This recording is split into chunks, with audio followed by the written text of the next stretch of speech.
शक्ति स्वरूपा माता पार्वती की कृपा तथा भ्राता श्री गणेश की शुभकामना से मैं अपराध मुक्त हुआ। भोलेनाथ, आपकी कृपा के कारण ही ये सब संभव हुआ है। हमारे कारण कैसे परशुराम? जब देवी पार्वती का क्रोध चरम सीमा पर था, तब हम वो स्थान ही छोड़कर चले आए थे। नारायण नारायण नारायण, श्रीमन नारायण नारायण नारायण, नारायण नारायण। अग्र पूजा के अधिकारी श्री गणेश को प्रणाम। ओम नमः शिवाय। प्रणाम माता पार्वती। प्रणाम महर्षि परशुराम। प्रणाम। इतनी शीघ्र तुम्हारे कैलाश आने का हमें तो कोई विशेष कारण दिखाई नहीं पड़ता नारद। नारायण नारायण महादेव, जब से मैंने गजानन श्री गणेश की मनमोहक छवि के दर्शन किए हैं, तब से मेरा मन बार-बार इन्हीं मनमोहन को देखने को करता है। इसी कारण मैं नारायण नारायण। देवर्षि, आपने मुझे कैलाश पर किसी विशेष घटना का संकेत तो दिया था, किंतु ये क्यों नहीं बताया कि गौरी पुत्र गजानन श्री गणेश कैलाश में प्रकट हो चुके हैं? देवर्षि, यदि आप मुझे उसी समय श्री गणेश के प्रकट होने का ज्ञान करवा देते, तो मैं भला श्री गणेश से संघर्ष करने का साहस क्यों करता? संघर्ष? नारायण नारायण। हाँ देवर्षि, संघर्ष। आपने परशुराम को इसी कारण शिवाराधना से जगाया कि इनके और श्री गणेश के मध्य संघर्ष हो, जिससे श्री गणेश एक दंत बन जाए। नारायण नारायण महादेव, मैंने तो श्री परशुराम जी को गजानन श्री गणेश के दर्शन करने की प्रेरणा दी थी। तुम्हारा कथन यदि सत्य है नारद, तो तुमने इन्हें श्री गणेश के विषय में क्यों नहीं बताया? पिताश्री, देवर्षि नारद ने जो भी किया, उसमें नारदीय लीला कम, अपितु परम देव श्री महागणेश की इच्छा अधिक थी। अतः इसमें इनका तनिक भी दोष नहीं है। इन्हें क्षमा कर दीजिए पिताश्री। एक दंत श्री गणेश, हम नारद के स्वभाव को भलीभांति जानते हैं। इनके हर कार्य में दूसरों को सुख पहुंचाने की भावना प्रबल रहती है। इसी कारण हम त्रिदेवों त्रिदेवियों की कृपा और क्षमा प्राप्त रहती है इन्हें सर्वदा। नारायण नारायण, आप धन्य हैं श्री गणेश, आप धन्य हैं। संकट के समय आपने अपने भक्तों की रक्षा करके अपना विश्ववरदाय नाम सार्थक कर दिया। बोलिए एक दंत विश्ववरदाय गजानन श्री गणेश की जय। एक दंत विश्ववरदाय गजानन श्री गणेश की जय। अब आप यहाँ से किस ओर प्रस्थान करेंगे देवर्षि नारद? स्वामी, आपने अपने परम भक्त नारद को कभी अपना अतिथि तो बनाया नहीं। अतिथि बनाने के स्थान पर आप इनसे प्रस्थान के विषय में क्यों पूछ रहे हैं? नारायण नारायण माता, भोलेनाथ ने मुझे उचित समय पर संकेत दिया है। मैं यहाँ से अपने गुरु देवगुरु बृहस्पति के दर्शनों के लिए स्वर्गलोक जाने के लिए सोच ही रहा था। आप सभी के एक साथ दर्शन पाकर मैं कृतार्थ हुआ। ओम नमः शिवाय।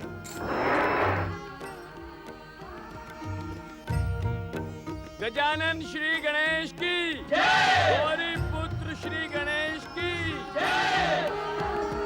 ओम अग्र पूज्याय नमः। ओम नमः शिवाय।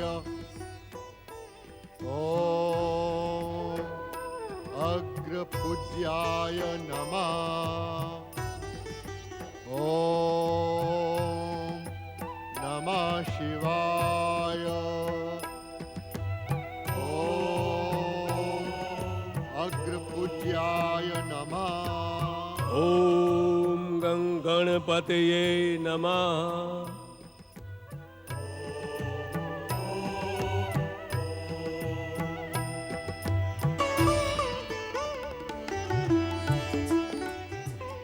मेरे मित्र वामदेव, मैं कब से तुमसे मिलने के लिए आतुर था। लगभग हर दिन यही सोचा करता था कि अवसर आने पर तुम्हारे आश्रम जाकर तुमसे भेंट अवश्य करूंगा। देवगुरु बृहस्पति, अब तक तो केवल सुना ही था, किंतु आज देख भी लिया। मैं कुछ समझा नहीं, क्या सुना था और क्या देख लिया? स्वर्ग लोक के निवासी स्वर्ग के सुख और वैभव में ऐसे खो जाते हैं कि उन्हें पृथ्वी लोक के अपने मित्रों का ध्यान ही नहीं रहता। मित्र वामदेव, युग बीत गए, परंतु तुम वैसे के वैसे ही रहे। बचपन में भी अपनी बात को कहने में तनिक भी संकोच नहीं करते थे तुम, किंतु सत्य तो यह है मित्र कि आज तुम्हें इस स्वर्गलोक में देखकर मुझे जो सुख प्राप्त हुआ है उसे शब्दों में व्यक्त नहीं किया जा सकता। देवगुरु बृहस्पति, सदैव स्वर्ग पहुंचकर तुम्हें चकित करने के उद्देश्य से मैंने परम देव श्री महागणेश की कठोर आराधना की और परम देव की असीम कृपा से मेरी आराधना सफल हुई और मैं तुम्हारे सम्मुख। फिर भी मैं अपनी भूल के लिए क्षमा याचना करता हूं। नहीं नहीं मित्र, मित्रों के मध्य क्षमा और लज्जा का कोई स्थान नहीं होता। अब तुम स्वर्गलोक में मेरे अतिथि बनकर रहोगे, मैं शीघ्र तुम्हें पृथ्वीलोक नहीं जाने दूंगा। नहीं मित्र, मैं तो तुम्हें पृथ्वीलोक ले जाने के लिए ही यहां आया हूं। पृथ्वीलोक? पर क्यों? इसके दो कारण हैं। प्रथम, स्वर्ग और राजमहलों में रहने वालों को संभवतः अपने राज्य के झोपड़ों और पृथ्वीलोक के मार्ग का ज्ञान नहीं होता। अर्थात? अर्थात का अर्थ सरल है मित्र। ना जाने कब से देख रहा हूं कि जो व्यक्ति राज सुख का भोग करने लगता है वो भूल कर भी झोपड़ों के मार्ग पर नहीं जाता। मित्र वामदेव, मैं अपनी भूल की क्षमा याचना कर चुका हूं। मैं भूल का स्मरण नहीं करवा रहा हूं, जो देखा है वही कह रहा हूं कि झोपड़ों से तो हर मार्ग राजमहलों की ओर जाता है, किंतु राजमहलों से कोई भी मार्ग झोपड़ों की ओर नहीं जाता। और दूसरा कारण भी सुन लो। अवश्य। दूसरा कारण है मेरा भय। भय? पर क्यों? स्वर्ग और राजमहलों के विलासी वातावरण में प्राय पृथ्वीवासी भ्रमित हो जाते हैं और अपना शेष जीवन इसी चकाचौंध में बिताने का निश्चय कर लेते हैं। कहीं हम भी। नारायण नारायण। प्रणाम देवगुरु बृहस्पति। नारद, इन्हें भी प्रणाम करो। ये मेरे बचपन के मित्र और परम देव श्री महागणेश के भक्त वामदेव हैं। तुम्हारे लिए गुरु के ही समान हैं। वामदेव, मेरे शिष्य को किसी परिचय की आवश्यकता नहीं। ये देवों के ऋषि और त्रिदेवों के भक्त नारद हैं। प्रणाम ऋषि वामदेव। नारायण नारायण। गुरुदेव, परम देव श्री महागणेश की कृपा से गौरी पुत्र गजानन श्री गणेश एक दंत बन गए हैं। आप उनके दर्शनों के लिए कैलाश नहीं पधारे? शिष्य नारद, कैलाश जाने के लिए सौभाग्य की आवश्यकता होती है और महादेव शिव शंकर का अब तक मुझे कोई भी संकेत प्राप्त नहीं हुआ है। देव ऋषि, भोलेनाथ का संकेत प्राप्त होते ही हम दोनों मित्र एक दंत दयावंत श्री गणेश के दर्शन हेतु कैलाश पर्वत जाएंगे। मित्र बृहस्पति, मैंने कुछ अनुचित तो नहीं कहा? अपनी तप साधना से अनेक सिद्धियां और परम देव श्री महागणेश की कृपा प्राप्त करने वाले वामदेव, आपका कथन अनुचित हो ही नहीं सकता। नारायण नारायण। आप जैसे परम सिद्ध पुरुषों एवं ऋषियों को वहां पाकर भोलेनाथ, माता पार्वती एवं श्री गणेश निश्चित ही प्रसन्न होंगे। आप जैसे तपस्वियों के लिए तो कैलाश के द्वार सदैव ही खुले रहते हैं। नारायण नारायण। मित्र वामदेव, नारद के कथन का अर्थ समझ रहे हो? भली भांति समझा मित्र। हमें समस्त आचार विचार त्याग कर इसी समय एक दंत दयावंत गजानन श्री गणेश के दर्शन हेतु कैलाश पर्वत जाना चाहिए। शुभ कार्य में तनिक भी विलंब नहीं करना चाहिए। प्रणाम देवगुरु, प्रणाम देवर्षि, प्रणाम ऋषिवर। कहे पवन देव, बृहस्पति आश्रम में मैं आपका क्या प्रिय करूं? देवगुरु, देवराज इंद्र ने आपको इंद्र सभा में आमंत्रित किया है। इंद्र सभा में आमंत्रित करने का कोई विशेष कारण? हाँ देवगुरु, आज देवराज इंद्र ने इंद्र सभा में नृत्य और संगीत का विशेष आयोजन किया है। ऋषिवर, आप भी नृत्य और संगीत का आनंद ले। मित्र वामदेव, इंद्र सभा चलने के बारे में क्या विचार है? देवगुरु बृहस्पति, आप इंद्र सभा जाएं और मुझे पृथ्वीलोक लौटने की आज्ञा दें, क्योंकि एक बार आपके साथ कैलाश जाने का निश्चय करके मैं अकेला नहीं जाऊंगा। जाओगे तो तब जब मैं तुम्हें जाने दूंगा। मैं इतने शीघ्र तुम्हें स्वर्गलोक से जाने नहीं दूंगा। अभी तो तुम मेरे साथ इंद्र सभा चलो। वहां पर अप्सराओं का नृत्य और गंधर्वों का संगीत तुम्हारा मन मोह लेगा। देवगुरु, मुझ तपस्वी का संगीत और नृत्य से क्या संबंध? संबंध नहीं है तो हो जाएगा। तुम चलो तो सही। मित्र, कैलाश पर्वत जाने का निश्चय करने के पश्चात संगीत और नृत्य की सभा में जाना क्या उचित होगा? उचित और अनुचित का विचार हम बाद में कर लेंगे। अभी चलो।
मूर्ख ऋषि, तूने जानबूझकर मुझे गिराया है।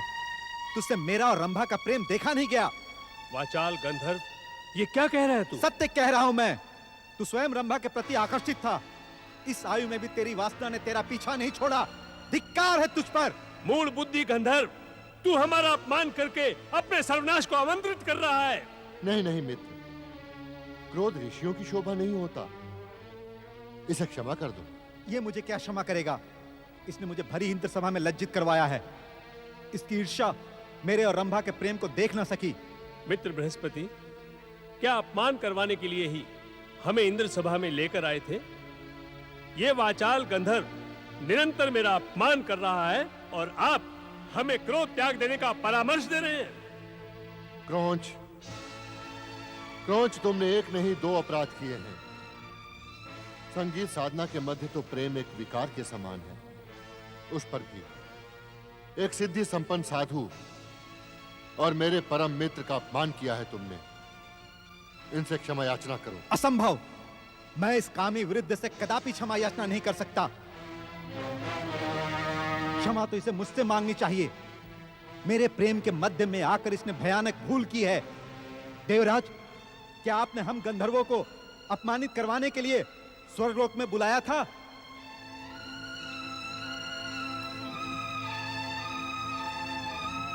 हमारे मित्र वामदेव से क्षमा मांगो क्रौंच, अन्यथा परिणाम अनर्थकारी होगा। मुझे अनर्थकारी परिणामों का भय ना दिखाएं देवगुरु। यदि इस वृद्ध ने मुझसे क्षमा याचना ना की तो परिणाम आप सबके हित में भयानक होगा।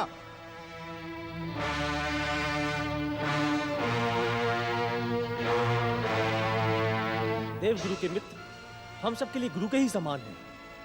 क्रौंच ने उनका अपमान करके अनुचित कार्य किया है। पवन देव, आप देवगुरु का अनुचित पक्ष ले रहे हैं। संगीत के इस महान कलाकार और इसकी महान प्रस्तुति के सम्मुख तो स्वयं देवगुरु बृहस्पति को इनसे क्षमा याचना करनी चाहिए। सूर्यदेव, ये आप क्या कह रहे हैं? ऋषियों का आदर करना तो हर जीव का निर्धारित कर्तव्य है। नारायण नारायण। क्रौंच, महान तपस्वी वामदेव से क्षमा याचना करके तुम अपने सौभाग्य में वृद्धि ही करोगे। मेरा सौभाग्य इन जैसे व्यक्तियों पर आधारित नहीं है। देवराज इंद्र, आप इस वृद्ध से कहें कि हमसे क्षमा मांगे, अन्यथा हम गंधर्व अपने अपमान का प्रतिशोध आप देवताओं से लेंगे। आप बिना कारण ही तर्क को कुतर्क और वाद को विवाद बना रहे हैं क्रौंच। सावधान देवराज इंद्र, आप भली भांति जानते हैं कि स्वर्ग और पृथ्वी लोक के मध्य गंधर्व लोक स्थित है और हम गंधर्व देवताओं का पृथ्वी लोक पर जाना रोक देंगे और देवताओं के लिए पृथ्वी लोक पर होने वाले यज्ञों को हम नष्ट भ्रष्ट कर देंगे। सीमा को लांघने का दुस्साहस मत करो क्रौंच, अन्यथा परिणाम तुम्हारा सर्वनाश होगा। सर्वनाश किसका होगा, इसका निर्णय समय करेगा। तुम ऋषियों के स्वभाव से हम गंधर्व भली भांति परिचित हैं। तब साधना में लीन रहते हुए भी तुम अप्सरा और गंधर्वों के संगीत नृत्य को देखकर बाबरे हो जाते हो।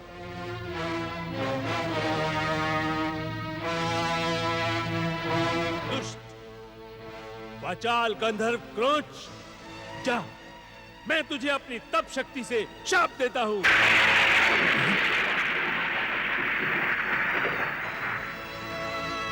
जा, तू गंधर्व लोक और समस्त दिव्य लोकों से पतित होकर पृथ्वी लोक पर जाकर मूषक बन जा। जा!